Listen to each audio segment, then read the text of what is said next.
澳門大小事，你我都關心。大家好，歡迎收睇由澳門週報製作嘅《豪方開講》。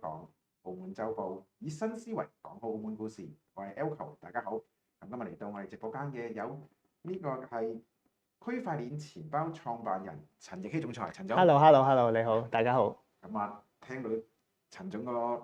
人名標就知道我哋今日講嘅內容係關於區塊鏈㗎啦。咁其實就想探討下關於區塊鏈點樣淨係加速呢個經濟轉型嘅。咁或者可以想請教你，其實區塊鏈係咩咧？因為好多人以為區塊鏈就等同於加密貨幣，加密貨幣就係區塊鏈，其實係裡面有啲乜嘢考究嘅嘢咧？其實又唔係一個必然嘅。咁我哋即係我嚟自香港啦，咁就其實早喺10年前啦，就已經開始接觸區塊鏈啦。最初咧就係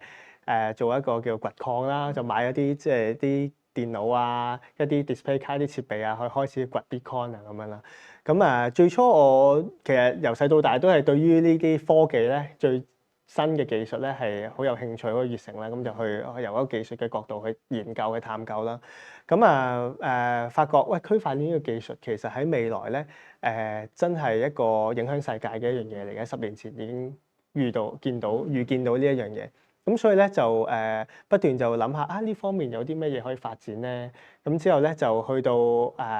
有一個契機啦，就係自己掘翻嚟嘅一啲加密貨幣，就第一桶金嚟㗎，本身係。咁喺嗰陣時其實唔係好值錢嘅啫，都係玩下嘅啫，係啦。咁如果而家望翻以前嘅話，就飛升咗我諗都有幾百到1000倍啦，係啦。咁就嗰陣時，我諗 Bitcoin 嘅價錢都係幾千，係啦。咁到而家就當然係去到10萬蚊啦，9萬幾啦。咁計翻落去咧，都冇咗可能幾百萬港紙嘅錢嘅，因為咧點解咧？中間去到我哋掘咗啲 Bitcoin 翻嚟之後啦，就擺咗落去一啲嘅平台嗰度啦。咁其實咧，亦都嗰個平台有啲黑客嘅關係啊，或者係有啲詐騙嘅情況啦，咁就接埋咗。咁變咗咧，我哋咧就嗰個加密貨幣咧就冇咗喎。咁之後我就喺度諗，即係亦都中間有啲咧，其實係自己store 咗喺部電腦嗰度，其實有部分又係。咁嗰部電腦個 hard disk 咧就壞咗，咁咧就攞唔翻入邊啲加密資產啦，因為嗰條 key 就裝咗喺個 hard disk 嗰度。咁所以咧我就諗，不如我哋都可以自己整一個對於一啲技術上面冇咁有認識嘅客戶啦，咁佢未必每一個細節都好清楚個技術係點，我哋可唔可以做一個 app 出嚟，去幫佢操作到好安全咁樣去操作到呢個區塊鏈，令到佢哋嘅資產都可以安全咁保障到咧咁樣。我就研究咗好耐啦，咁就最尾就真係開發咗一個 app 推出咗市面。咁喺2020年嘅時候咧就開始嘅，咁就研發咗一個加密貨幣嘅錢包啦。咁喺香港嗰度咧去上架去推出咗俾人用啦。咁而家到目前為止都有10萬個user 啦，係啦，同埋去年咧都有幾億美金嘅 transaction 嘅記錄喺入邊嘅。咁如果以因為其實香港嗰個區塊鏈都係啱啱先起步咁上下，咁其實都算非常之好嘅成績嚟嘅喎。係啦，其實我哋都算係早起步啦，係啦。雖然我哋嘅宣傳推廣咧唔算話即係等於一啲好大型或者好國際上面有好多資金去做好多宣傳，咁但係咧我哋都叫做有翻咁上下，即係有翻5年嘅一個年資嘅一個公司啦嘅一個錢包啦。咁其實都係算早起步啦，同埋喺區塊鏈喺幣圈嚟講咧，5年咧已經算係幾長㗎啦。咁其實都想了解下，其實區塊鏈嘅經濟或者同我哋嘅生活有啲咩關聯？因為其實呢3個字好似大家聽到，咦，好高大上喎，大家都未必識喎，可能會唔會係啲咩科學家先至研究啊？咁正正你話你都做咗 app 俾人嚟到去一個應用程式嚟到去俾人更加冇咁高技術嘅人都可以使用到區塊鏈。其實可唔可以講多少少關於我譬如普通人根本唔識呢樣嘢嘅，咁我要用啦，咁我點樣用，或者對於我生活方面有啲乜嘢嘅幫助咧？咁其實咧區塊鏈技術本身咧就有好多嘅應用場景嘅。咁唔淨止係虛擬貨幣、加密貨幣或者係投資嘅。咁其實佢個技術咧包括可能一啲醫療啦，或者一啲物流啦，點樣可以，譬如可能啲學校佢要出一個畢業證書出嚟，咁佢點樣可以確保到呢個畢業證書係真嘅，係冇俾人篡改過嘅，佢入邊嘅 grade 冇篡改過啦，咁等等嘅。其實呢啲咧都係可以啱用，或者啲醫療記錄啦，又或者係公司同公司中間可能有啲嘅對接，點樣可以用到區塊鏈技術去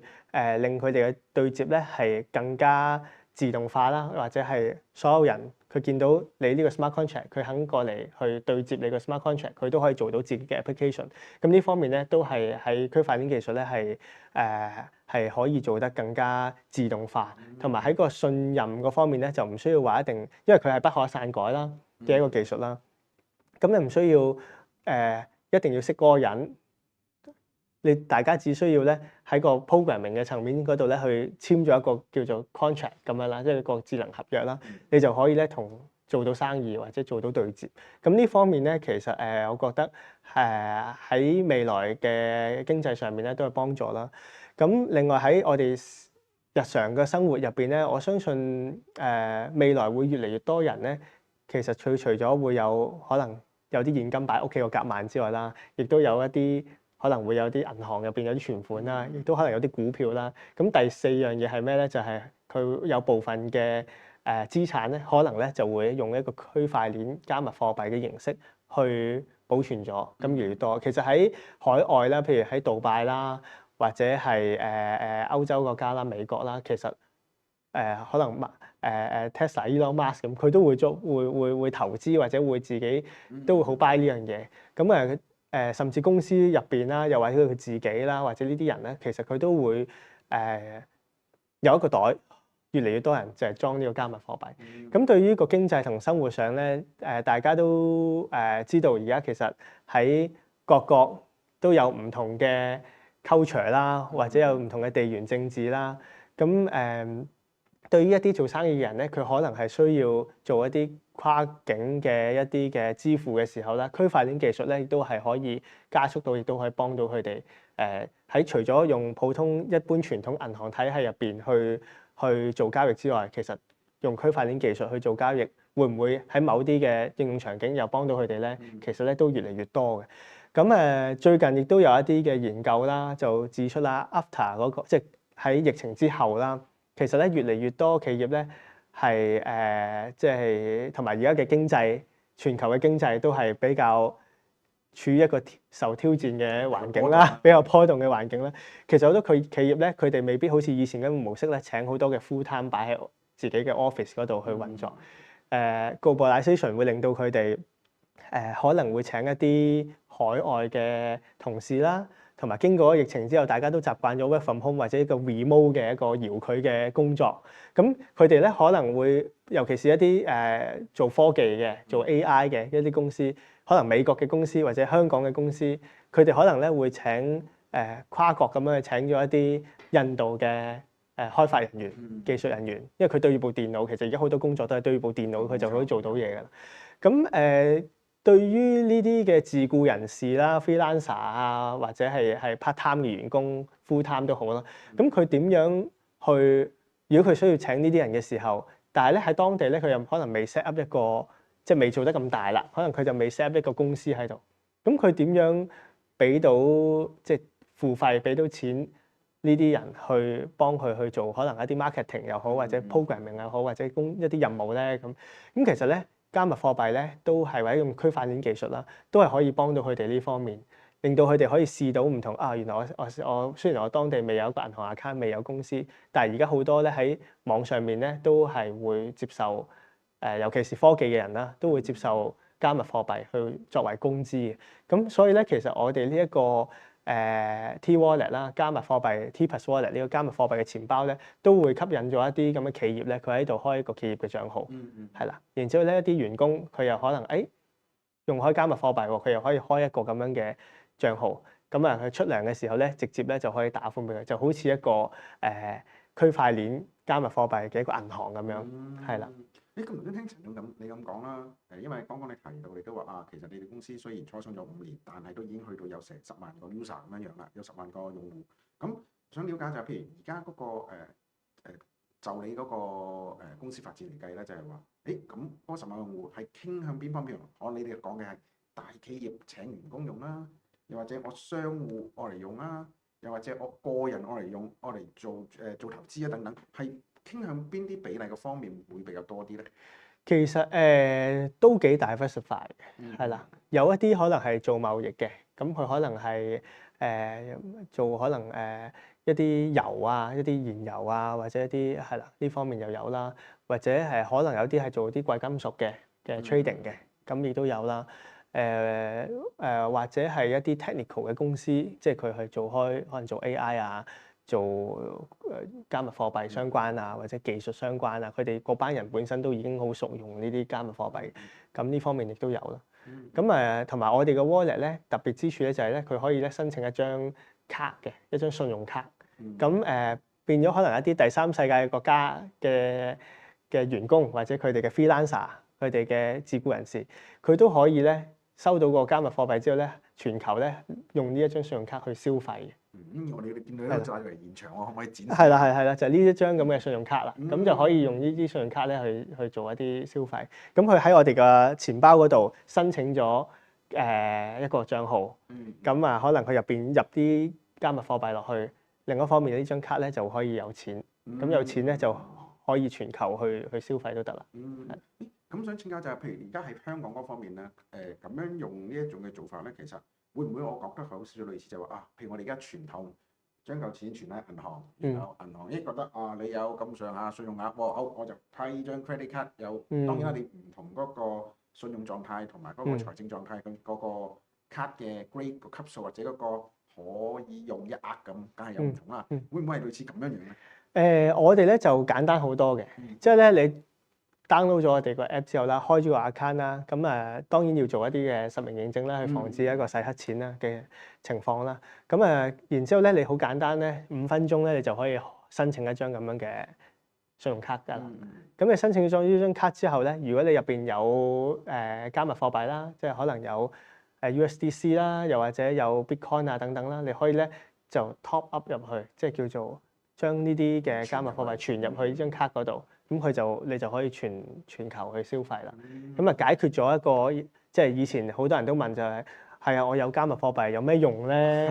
係啦。咁但係都想了解，因為其實咧大家都知道啦，喺金融市場上面特別加密貨幣咧係近呢10幾20年嘅一個新興嘅類似金融產品啦。咁其實咧我哋大家了解到嘅就係話，佢嗰個波動性都幾強嘅喎。即係譬如由最初可能幾千蚊升到而家近10萬美金，但係亦都有可能喺幾日之內。佢就由10萬美金砰一聲就跌翻落去8萬美金都唔出奇。咁喺咁強大嘅即係傾向比較多波動嘅情況底下，咁對於消費者嚟講個信心會唔會？當然啦，佢有好多應用場景，但係喺咁嘅情況底下，消費者會唔會覺得哇？我今日譬如我假設我存咗1000蚊加密貨幣，可能喺張卡度攞翻出嚟嘅就係等值2000蚊嘅港幣。但係會唔會呢度一跌到我攞嘅時候就會又跌翻落去，會唔會有啲咁嘅情況咧？其實係唔會嘅，因為咧我哋太籠統咁樣講加密貨幣。其實加密貨幣入邊分好多種。有啲咧就叫做utility coin，即係好似一個消費型嘅積分咁樣啦。你當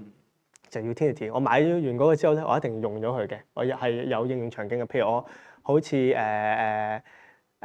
麥當勞嘅代用券咁樣，我買咗呢個加密貨幣，我就係可以換餐嘅啫咁樣。例如有呢啲咁嘅嘢啦。咁有一啲咧就係即係投資性多啲嘅，即係佢冇話特別去即係總之按個市場嘅 demand 同 supply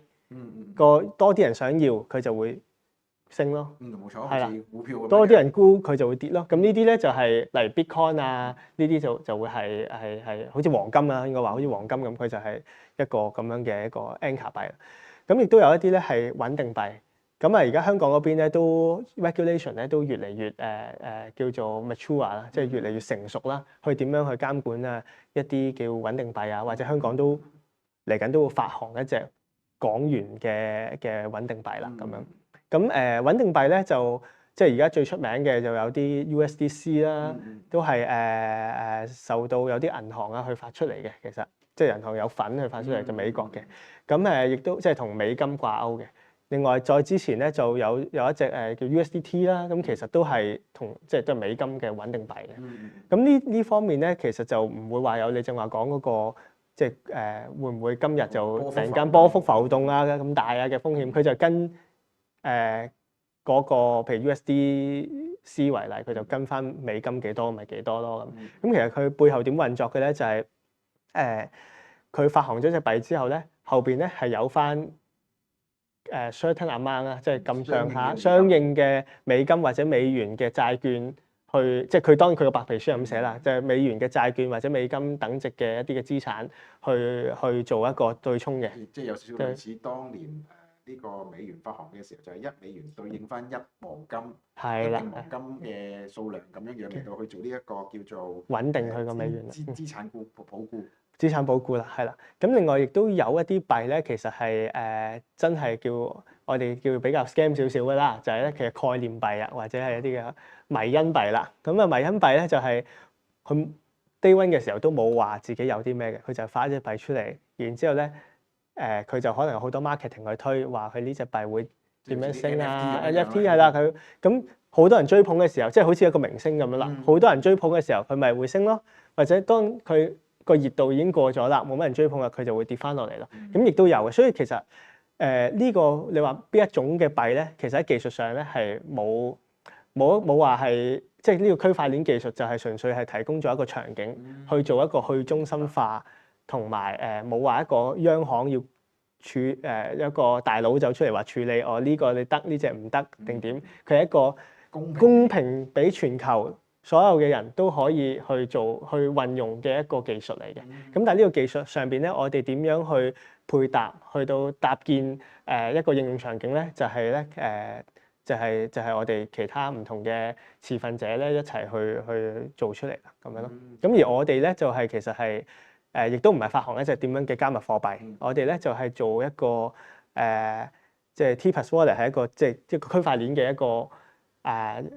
app 啦，一個應用程序啦，一個錢包啦，咁去幫一啲未必好識得點樣操作加密貨幣嘅人咧，有一個好簡化嘅一個界面，讓到佢咧可以操作到佢自己嘅加密貨幣，佢可以擺入去入嚟啦，可以係買或者做一啲嘅交易啦。交易嘅意思其實就係可能同朋友中間嘅轉帳啦，我哋可以就做到個免費嘅轉帳啦。因為你正常咧用其他嘅錢包咧，可能咧你喺鏈上做一個咁嘅交易轉帳咧，都要幾美金嘅，係啦。但係咧，我哋咧，如果大家都用緊我哋嘅T+ Wallet 呢個加密貨幣錢包咧，如果朋友中間咧，佢可以對話啦，可以轉帳啦，就免費嘅。所以我哋都幫到好多人咧，慳到佢哋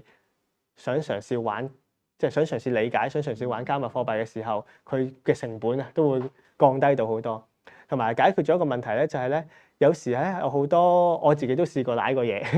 就係咧將啲加密貨幣 send 傳送俾你咁啦，但係咧我可能咧揀錯咗入邊嘅區塊鏈，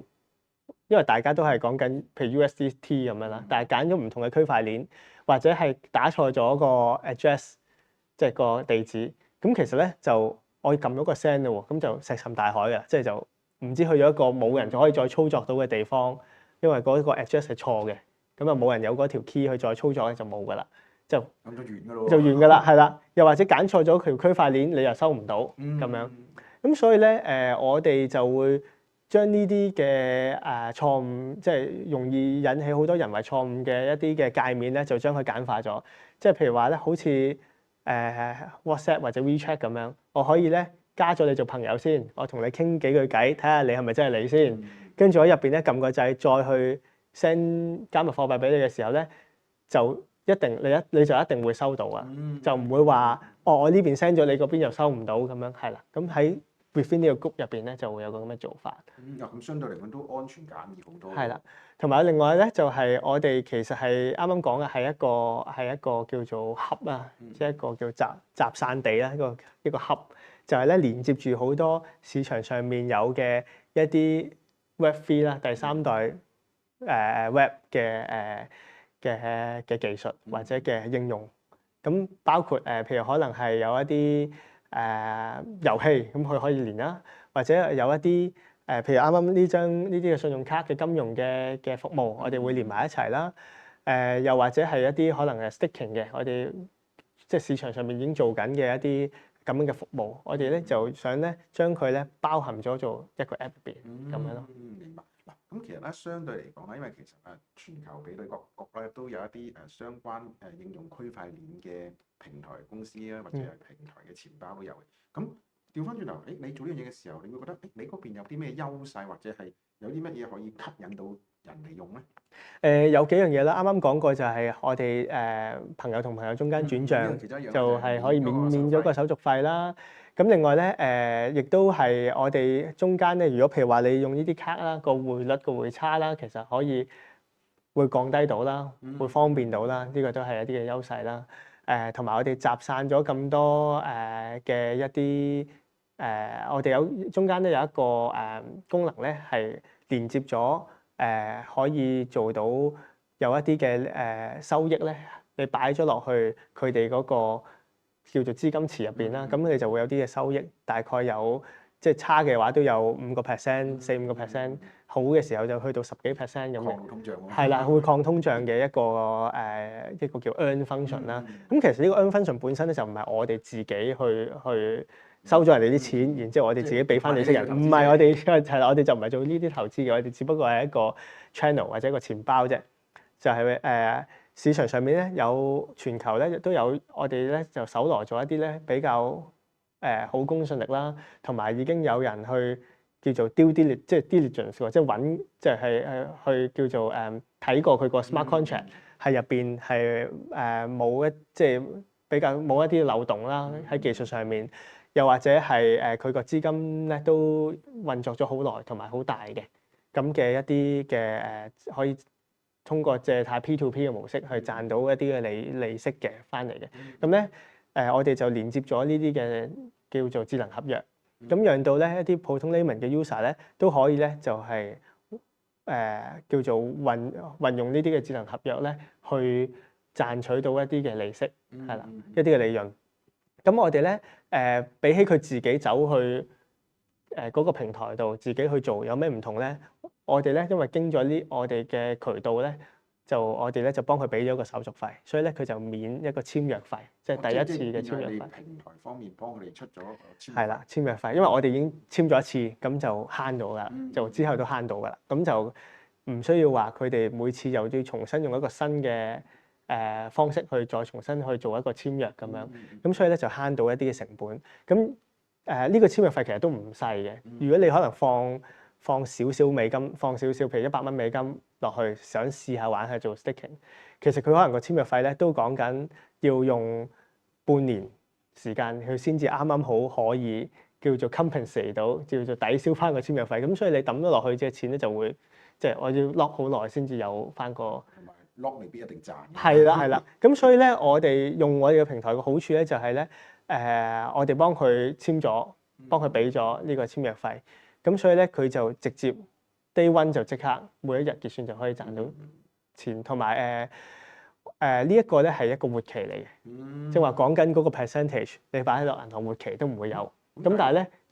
我哋唔會 lock 佢，我一定要1年或者一定要2年先攞得翻。其實佢好放心，佢可以今日擺落去，聽日就開始賺緊收益，因為個 protocol 會賺收益。跟住去到可能我1個禮拜後又唔中意啦，我覺得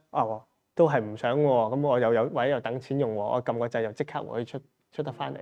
咁都想請教下啦，因為其實市場上面有唔同嘅金融產品咧，有啲都會係咁樣嘅，就係話，我買嘅時候咧，我唔收手續費，但係當你沽出去嘅時候咧，就要收啦。咁會唔會呢咁嘅情況咧？唔會嘅。咁我哋嗰個咧就如果你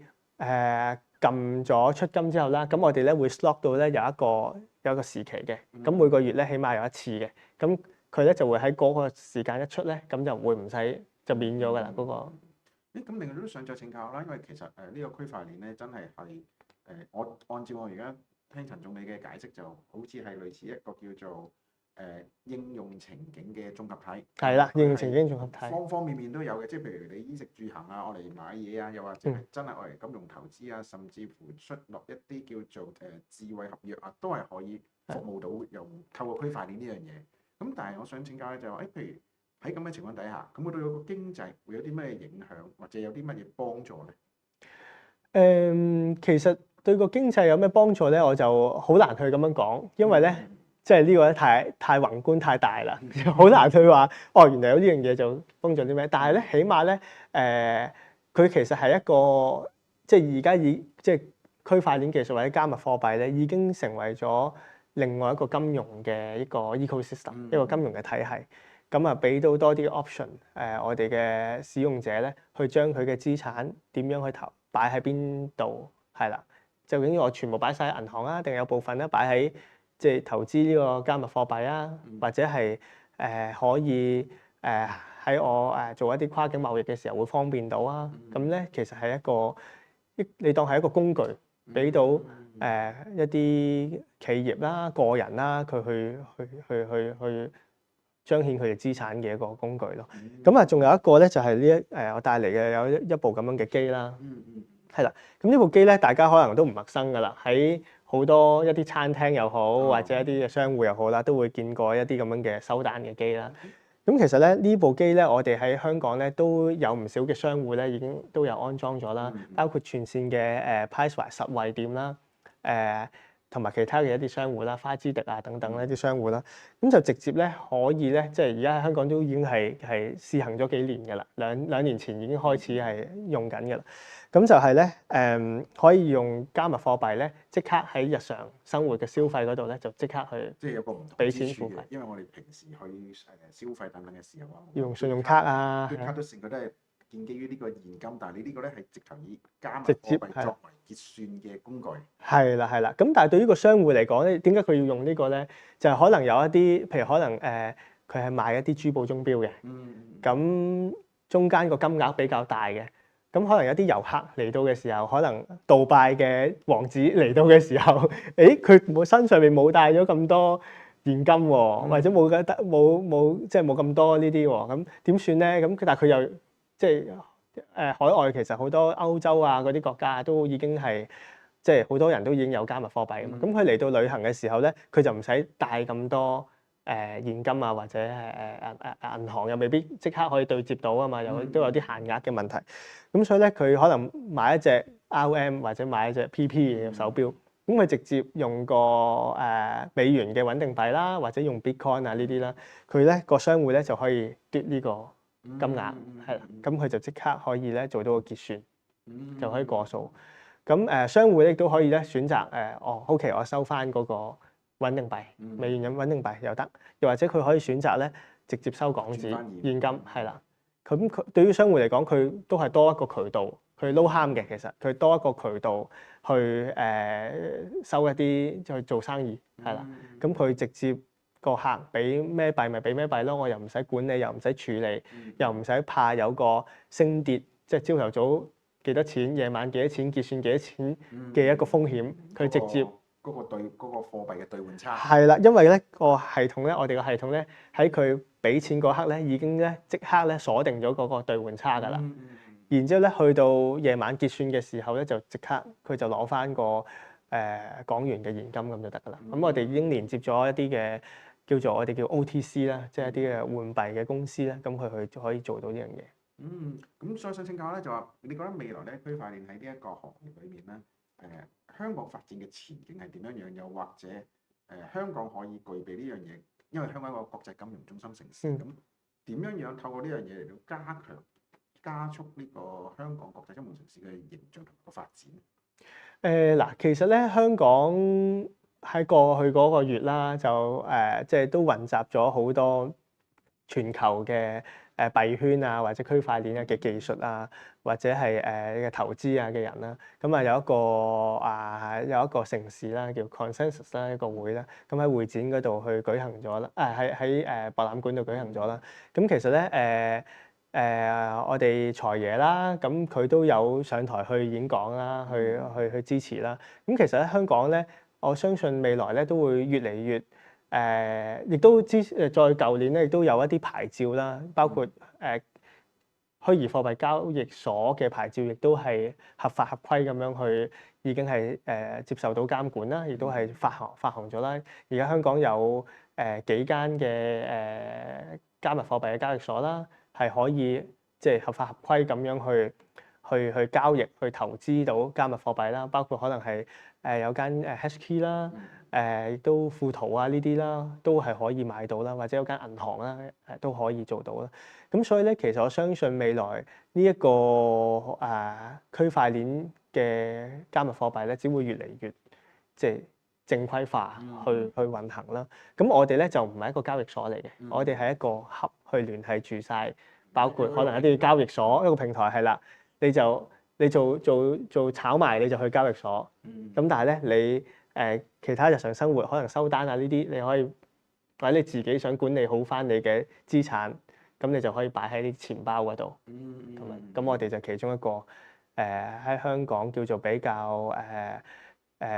都算多人用嘅一個錢包咯。咁即係簡單嚟講，你哋會唔會係類似一個 shopping mall 啊？顧客到嚟，你中意揀鋪貼嘅就去鋪貼嗰度啦。係啦。你只係一個建築物，但係就經營你要譬如你要去到銀行做嘢嘅，你就自己去到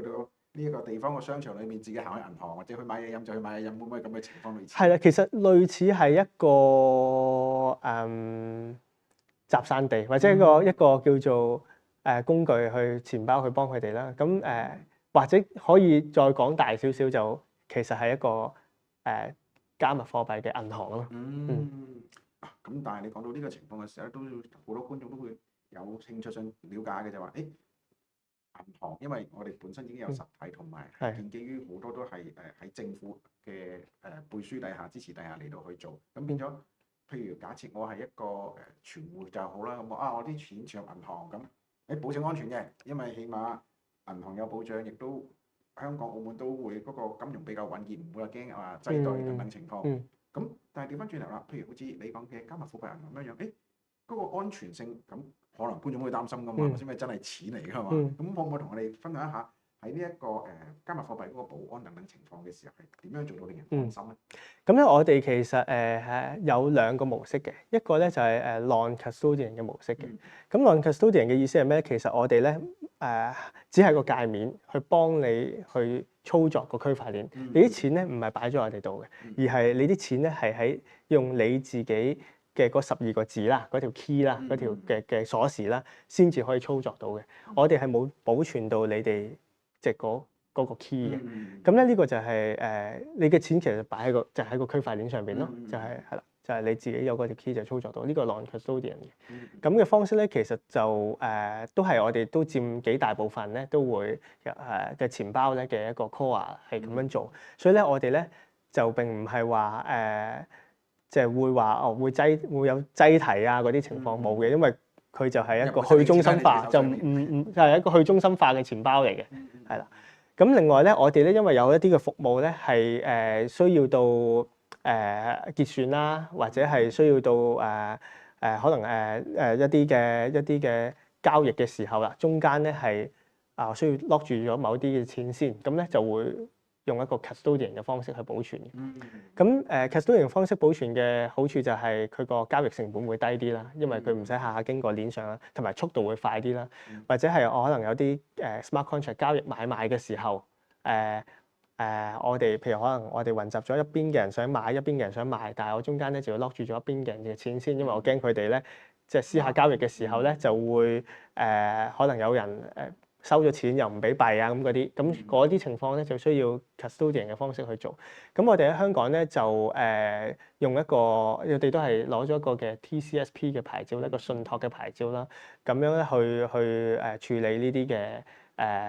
用戶嘅一啲嘅資產啦，係啦。咁我哋有3個